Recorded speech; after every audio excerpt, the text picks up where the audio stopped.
Amazon did something that broke the automotive internet. They confirmed that the Grand Tour is returning. But obviously, without Jeremy, Richard, and James. Sorry about that. Not sure what happened there. Anyway, let's try to forget about that. Now, if you are an Amazon executive tasked with replacing the most iconic trio in television history, there is a very simple, logical set of rules you must follow to avoid angering the fans. Rule number 1. Do not hire automotive YouTubers. It never translates well to big budget television. Sure. Here goes. 1, 2, 3. We're going to be the host of the new I brought Grand Tour. another Alfa Romeo. We are hosting the new Grand Tour, yes.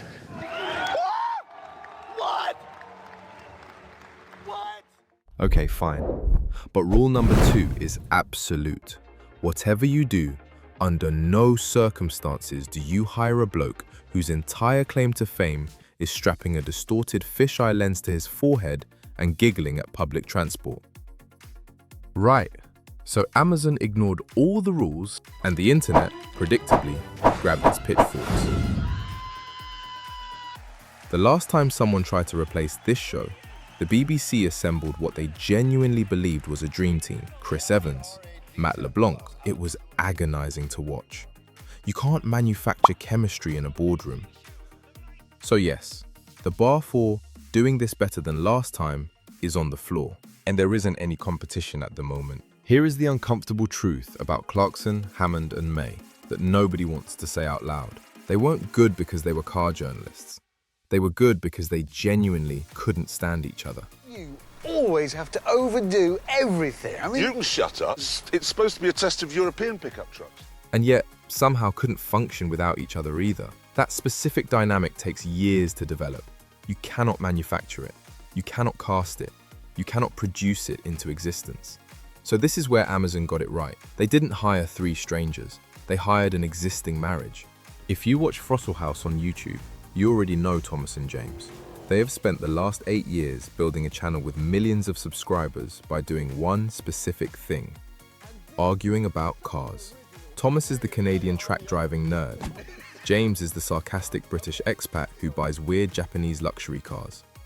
They bicker, they sabotage each other, and they genuinely find each other annoying. In the desert, James drinks his own pee, and he brings it with him. We don't know why. But they also clearly love working together. Sound familiar? Amazon essentially bought a pre-assembled engine that has already been running perfectly for nearly a decade. But 2 people isn't a show. 2 people is a podcast. You need the third. You need the one who upsets the balance, who walks into every situation slightly wrong and somehow makes it work. Which brings us to Francis Bourgeois.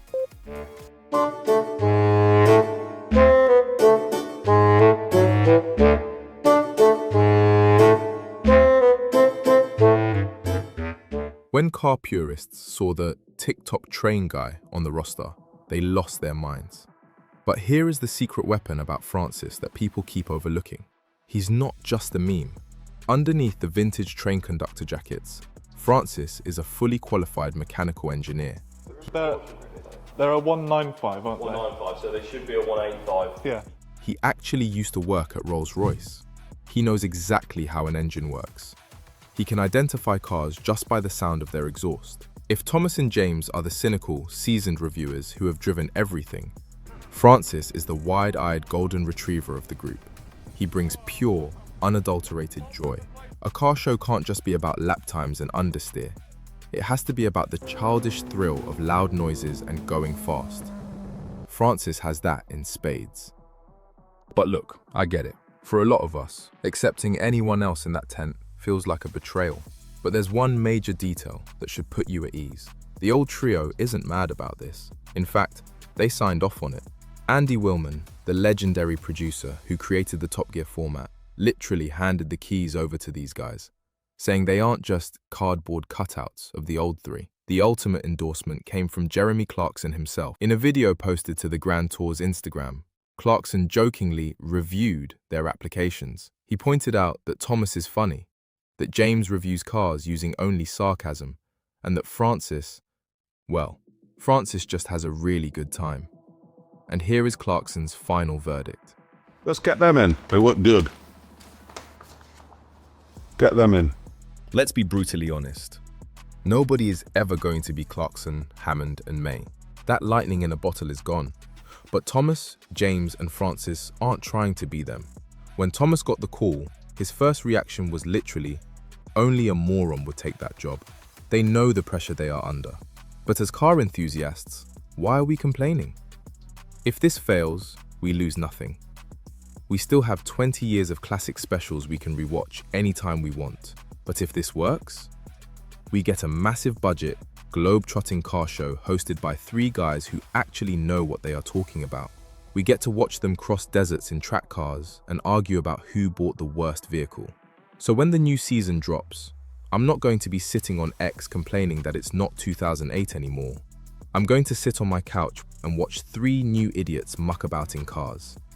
And you should too. Thanks so much for watching. It really means the world to me. Don't forget to like and subscribe. And let me know in the comments what you think of the new Grand Tour presenters.